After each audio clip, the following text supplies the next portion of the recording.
मैं माखन चुराऊं तो बजना नहीं, मैं बजी?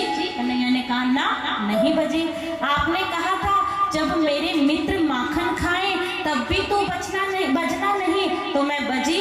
कन्हैया ने कहा ना, लेकिन प्रभु आपने ये नहीं कहा था कि जब मैं भोग लगाऊं, जब मैं माखन खाऊं तब भी तू बचना नहीं। अरे ये तो नियम है, जब भगवान भोग लगाते हैं तो घंटी बजती है, ये तो शाश्वत नियम है। आप अगर ये इसीलिए मैं बजी प्रभु घंटी। आज प्रभु अपने भक्त के भावों को स्वीकार कर रहे हैं और कह रहे तेरा बजना और मेरा फंसना। और आज वो गोपी कन्हैया जी को हाथ पकड़ करके लेके जाती है कि रुक रुक तू चल, तुम सबको लेकर चलती हूँ, पहले तो ये इस दल का नेता जो है इसी को लेकर चलती हूँ। और आज चंद्रप्रभा गोपी हाथ पकड़ती है और उसको लेकर के हमारे नंद राय जी को लेकर के चलती है यशोदा के आंगन में। कहती है ओ नंद रानी जी, अरे ओ नंद रानी तनिक बाहर तो आओ। नंद रानी जी अपना माखन बिलो रही थी, कहने लगी अरे आती हूँ, ठहर जा, क्या हो गया? अच्छी ला रही है, अरे देख जरा अपने लला की करतूत, देख तेरा लला क्या करता है, खुद भी चोरी करता है, दूसरों को भी चोरी करवाता है। और इधर जब रास्ते में आ रही थी, हमारे प्रभु ने जब देखा कि मैया ने भीतर से आवाज लगाई है और भैया मैया अगर पकड़ा गए तो बाप रे बाप बहुत परेशानी हो जाएगी। हमारे कृष्ण ने कहा अच्छा काकी, अच्छा गोपी ठीक है पकड़ लेना, तनिक ये हाथ, मैं बच्चा हूँ ना, देख मेरे हाथ कितने कोमल है ना, ये हाथ छोड़, तनिक ये हाथ पकड़ ले। अगर तुम्हें पिटवाना ही है, अगर तुम्हें मैया को हाथ पकड़ाना है तो तनिक दूसरा हाथ पकड़ ले। गोपी ने कहा ठीक है, यहाँ तक तो आ गया है, बच के अब जाएगा कहाँ, भागेगा तो नहीं, ठीक है दूसरा ही पकड़ लेती हूँ। और हमारे बांके बिहारी लाल जी, हमारे गिरधारी जी, उन्होंने क्या किया, जैसे ही गोपी ने ये हाथ छोड़ा उसने उसके ही बेटे का हाथ उसको पकड़ा दिया। हमारे कृष्ण लला ने क्या किया, अपना हाथ छुड़वा लिया और उनके बेटे उनके लला का हाथ उनके हाथ में पकड़ा दिया। और चिल्ला रही है अरे आती क्यों नहीं, अरे देख तो तू कहती थी ना मेरा लला तो बहुत अच्छा है, घर में रहता है, कहीं जाता नहीं है, बड़ी अच्छी बातें करता है, बड़ा अच्छा व्यवहार है। आज देख तुझे दिखाती हूँ तेरी आंखों से कि तेरे लला ने कितना अच्छा काम किया है। और जब गोपी का ऐसा हल्ला सुना तो उधर सामने से मैया आई, कहती हाँ बोल क्या काम है, अरे क्यों इतना हल्ला कर रही है, मुझे माखन पिलोना है, मुझे दही पिलोनी है, माखन निकालना है, इतना काम पड़ा हुआ है। कहने लगी पहले देख आज तेरा लला मेरे घर पहुंचा और अकेला नहीं पहुंचा, देख अपनी सारी मित्र मंडली को लेकर पहुंचा और सबको चोरी करना सिखा रहा है। कहने लगी अच्छा मेरा लला। इधर से हमारे कृष्ण लला जी मैया के पीछे जाकर के छिप गए। कहने लगी हाँ देख यकीन नहीं होता तो देख जरा। कहने लगे मुझे तो यकीन हो या ना हो, पहले तू देख तो जरा। और जैसे ही गोपी ने इधर नजर घुमाई तो गोपी को क्या दिखाई दिया, कन्हैया जी कौन दिखाई दिए, उनका बेटा था। और अब कन्हैया जी को अपनी मैया के पीछे से कन्हैया जी निकले और कर रहे क्यों गोपी कैसी रही, इशारा कर रहे हैं। और वो गोपी देख कर कह रही ये कैसे हो गया, अरे ये तो मैं लेकर आई थी लेकिन ये कैसे हो गया। और आज हमारे कृष्ण कन्हैया जी मैया के पीछे छिप जाते हैं और मैया कहती देख सब कुछ बर्दाश्त हो सकता है लेकिन मेरे लला की झूठी शिकायत नहीं। अगर तुझे इसको पकड़वाना है, अरे भाई मेरा लला चोरी क्यों करेगा, अरे इस लला के घर में खुद इतना माखन है, सब कुछ है, तू चोरी क्यों करेगा।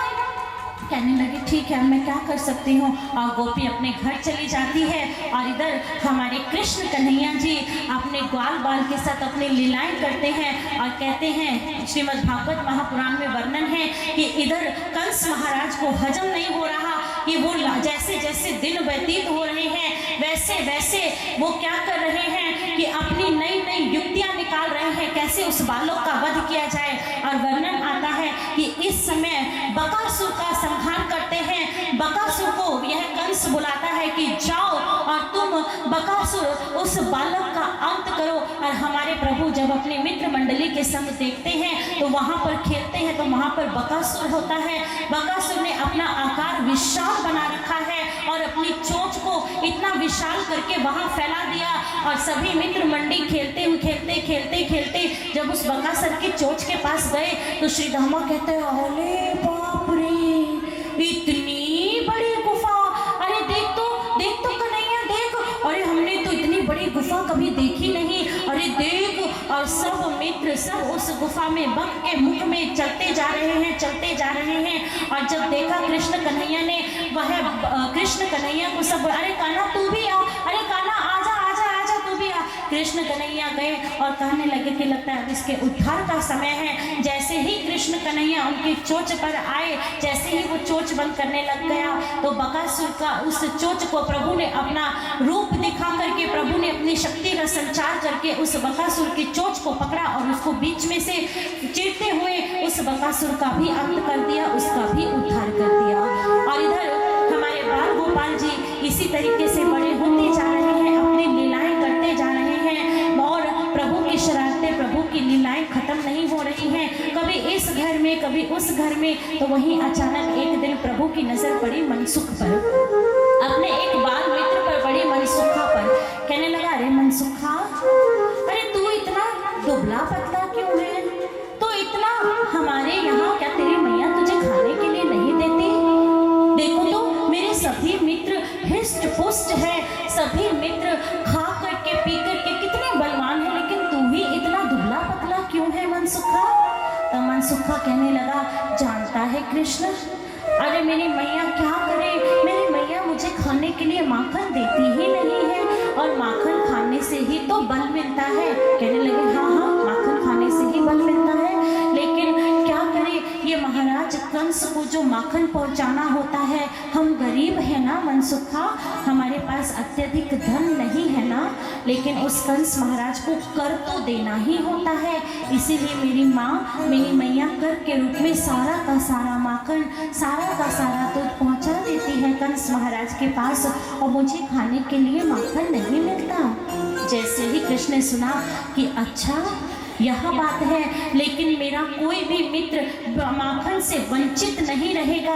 अरे यहाँ गोकुल धाम तो है ही है, यहाँ गायों की कमी नहीं है, दुग्ध की कमी नहीं है, हम ग्वाले हैं, हम यदुवंशी हैं, हम गाय की सेवा करते हैं, गाय को खाना खिलाना हमारा काम है, हम यदुवंशी कुल के हैं, और यदुवंशी कुल के होने के पश्चात भी हमें माखन की कमी नहीं, ऐसा नहीं। और यहाँ पर हमारे प्रभु अपने मित्रों की इस कमी को पूरा करने के लिए और समाज के समक्ष कुछ संदेश रखने के लिए और लीलाएं करते हैं, माखन चुराना शुरू कर देते हैं। जो जो गोपी मटकी लेकर के जाती थी कंस महाराज के आंगन में, कंस महाराज के दरवाजे पर पहुंचाने के लिए, वहां यमुना किनारे पेड़ पर चढ़कर बैठ जाते और गुलेल से सबकी मटकियां फोड़ना शुरू कर देते, दुग्ध बहा देते और मटकी फोड़ते, और ऊपर से वो एक और मटकी जो माखन की रखी होती थी उसको निकाल लेते। और सब गोपियां, एक दिन सभी गोपियां जा रही हैं माखन लेकर के कंस महाराज के यहाँ,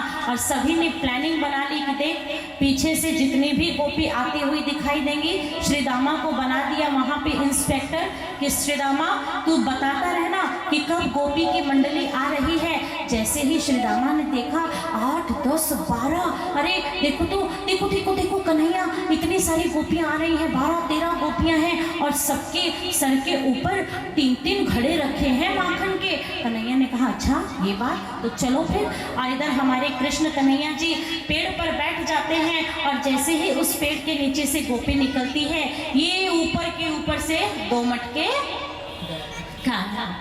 फिर आगली बढ़ी, जैसे ही दूसरी गोपी उस पेड़ के पीछे पहुंची, ऊपर से दूसरी मटकी भी क्या हो गया, गायब। वो तीसरी गोपी ऐसे करते करते प्रभु ने सब मटकियां छुड़ा दी, और सामने से जब देखे, पीछे मुड़ के गोपी ने देखा तो बोलने लगी, अरे क्या कंस महाराज का डर नहीं रहा, अरे क्या हो गया, आज तेरा माखन कहाँ है? दूसरी गोपी देखते कहते, अरे तू मुझको बोल रही है, तू कहाँ माखन लाई है? तीसरी गोपी, अरे यह क्या, यहाँ तो किसी का भी माखन नहीं है, अरे माखन घर से लेकर चले थे, ऊपर सर पे देख रहे हैं माखन नहीं, कहाँ चला गया माखन?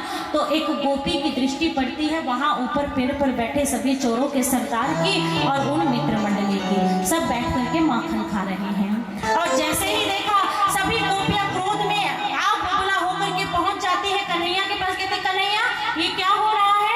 अरे कंस महाराज का कर है, तुम्हें कंस महाराज का डर नहीं है? अरे रुक, मैं तेरी मैया को जाकर के शिकायत कर दूंगी। कहने लगी, तो मैया का डर मत दिखाओ, मैया का डर नहीं है मुझे, अरे हमारा माखन, हमारा सब कुछ कुछ और तुम जा रही हो कंस को देने के लिए, जाओ इस उचित कार्य के लिए तो मुझे मैया का भी डर नहीं है, ये अनुचित कार्य है, हमारी संपदा तुम कंस के गांव जाती हो पहुंचाने के लिए। और उस समय गोपी जो है हमारे कृष्ण प्रभु को लेकर के और सबको लेकर के और कन्हैया के पास, कन्हैया की मैया के पास जाती है, यशोदा मैया के पास कि देखो देखो नंदराय जी, आज देखो तुम विश्वास नहीं करती लेकिन तुम्हारे कन्हैया ने माखन चुराना शुरू कर दिया। और इधर हमारे कन्हैया जी कहते हैं नहीं माँ, माखन नहीं चुराया, ये तो हमारा हक है, हमने तो अपना हक लिया है, माखन कौन कहता है कि चुराया है। माँ ने देखा तो माँ कहने लगी लला ये चोरी ही है, ये कर के रूप में हमें देना पड़ता है। कहने लगे नहीं माँ, कर के रूप में नहीं,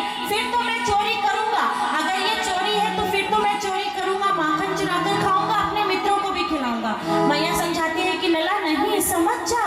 कहते नहीं, अब ये नहीं, माखन तो खाना ही खाना है, मैं नहीं खाऊंगा तो कैसे काम चलेगा। और हमारे कृष्ण भगवान जी, हमारे कृष्ण कन्हैया जी आज माँ को, समाज को एक सीख देते हैं कि जो अपना हक है, जो अपना अधिकार है, उसके लिए यदि तनिक भी अनुचित करना पड़े तो वो किसी का यदि कल्याण है तो वह कार्य अनुचित नहीं है। मैया परेशान है, सब चीज़ है, लेकिन आज इधर हमारे कृष्ण कन्हैया जी मान नहीं रहे हैं। हमारे कृष्ण कन्हैया जी वहाँ पर एक और झूठ बोल देते हैं, मैया देख मैंने चोरी नहीं की, मेरे मित्रों ने कहा था इसीलिए मैंने माखन चुराया, वो मनसुखा ने कहा था उसकी मैया उसको माखन नहीं देती है इसीलिए मैंने माखन लिया, लेकिन चोरी नहीं की। मैया कहते कि तू झूठ भी बोलने लग गया, अरे तू झूठ बोलता है, अपनी आंखों से ये गोपी ने देखा, मैंने देखा, जो कहती नहीं मैया मैंने माखन नहीं चुराया। और इधर मैया कहती कि नहीं तू झूठ बोल रहा है। हमारी मैया नाराज हो गई, हमारे कृष्ण भगवान जी से नाराज होकर के मैया ने मुंह घुमा लिया है, जा मैं तुझसे बात नहीं करती। अब हमारे नंद गोपाल जी, हमारे कृष्ण कन्हैया जी मैया को मना रहे हैं कि मैया नहीं, मैंने माखन नहीं खाया, मैंने चोरी नहीं की। और भक्त और भगवान की, मैया और पुत्र की इस वार्ता को बड़े ही सुंदर भजन का रूप किसी ने दिया, एक भक्त ने दिया। और आइए भगवान